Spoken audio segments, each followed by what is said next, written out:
Hey everyone, just wanted to show the design of this new hoop house I've been working on.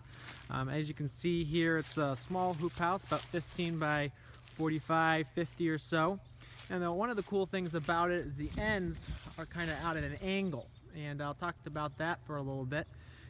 We had to anchor the end out somehow. So the two door jambs on either side actually go right to these posts in the ground, and they kind of hold this end bow out, which then anchors the end plastic. So you can see we got two scissor door vents on either side, and I'll show that a little bit later. But let's take a look inside real quick. This is just a cheap storm door I got. So this is inside the tunnel. You see I've got some onions and other greens planted on that bed there, haven't come up yet. I've got some irrigation nozzles just hanging there from the ceiling.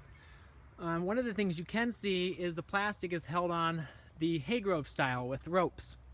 And you can see those from the inside here. And then let's go outside and take a look exactly how those anchor. So what I did is I pounded our ground posts in, and the ground posts come up to about here on the tunnel. And they're in about 2.5 feet. And then I just use a clamp and a bolt and nut to hold on clips here. And every other one was an actual larger screw clip.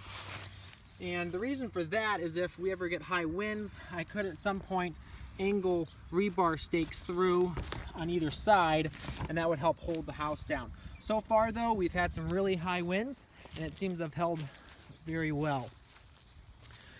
And as you can see, that the plastic is just with wiggle wire on the end bows to hold it down. All right, let's talk. I'll show you how we're venting this thing. My wife's gonna take on the videoing. So venting this kind of style of tunnel is actually quite easy.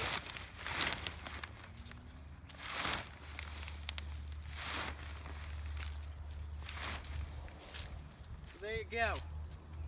And then the other thing we did here is we put down ground cloth for the edge, and that will keep the weeds down and allow us just to weed whack right along, or we can actually put a bed right here and then just pull that back to weed a little bit easier. I'm going to show you the scissor doors right now and how those operate. So you can see here, right at the ground, I've got these bungees, and I haven't actually finished filling in this base here. I'm just going to probably use polycarbonate or plastic to cover that area up. Right now it's acting as a little vent. And we also have another mini vent up here. This plastic is actually loose, and that just allows a little vent to let hot air out. Even in the winter time, you want to let a little ventilation in there to keep the airflow going. So this is how we vent this. These 6 scissor doors. We're going to take off this bungee right here. Just grab the door, walk it back, flip the one clip on the inside, right on the wiggle wire channel. And then that's going to come around and then just hook right onto the rope that's holding the plastic down, and there you go. The same thing on the other side. Take off our bungee, grab our plastic,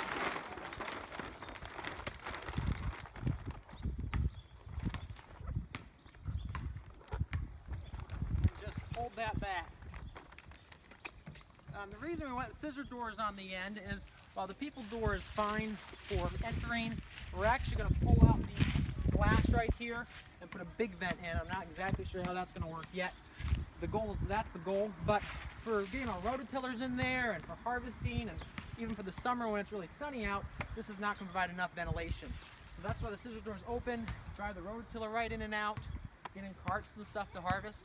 So hope you enjoyed the little video, and feel free to contact if you have any more questions or comments.